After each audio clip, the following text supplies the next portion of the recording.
Si la legislatura passada va apostar per la substitució de la il·luminació del poble, ara Pena-roja ha fet una passa més i ha aixecat un hort solar que servirà per alimentar les bombes dels pous d'aigua dels Prats. Parlem d'una instal·lació de 100 kW de potència repartits en 140 plaques solars fixes de 550 watts cada una. L'objectiu és molt clar, reduir al màxim el consum i les factures de la llum.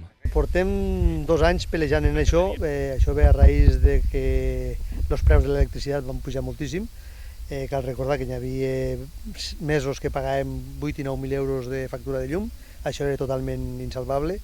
Gràcies a que teníem remanents no vam tocar el preu de l'aigua, perquè al final el preu de la llum va lligat en el preu de l'aigua, i vam decidir demanar una subvenció íntegra per a això, per a ficar un parc fotovoltaic que compensara la llum que gastàvem els pous.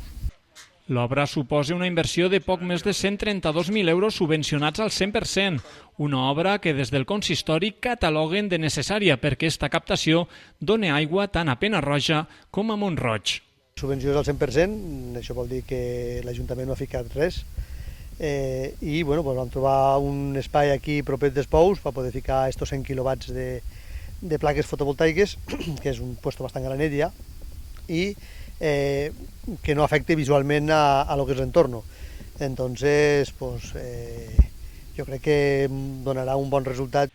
Des de Pena-roja, un dels pobles més alts del Matarranyà, reconeixen que la sequia i la falta de precipitacions s'està notant. Ara bé, de moment, el consum d'aigua de boca està assegurat. Les fonts normals, els manantials normals, me referisco a fonts altes, a fonts de tota la vida, eixes estan totes seques. El riu està sec. L'únic que tenim és la font de la Mascarona, que li diem nosaltres, que és un abasteciment que als anys 50 se va portar l'aigua al poble, que és molt bona, que encara baixa bastanta aigua, i després complementem en els 2 pous, que això és per a les granges, i estem preocupats, però podem anar passant. Esperem que millori pront la situació. Els pous dels Prats van començar a funcionar l'any 1997 i es van impulsar com a resposta a les severes sequies que va patir el territori a mitjans dels anys 90, tot i que l'aigua està assegurada, des del consistori criden a un consum responsable.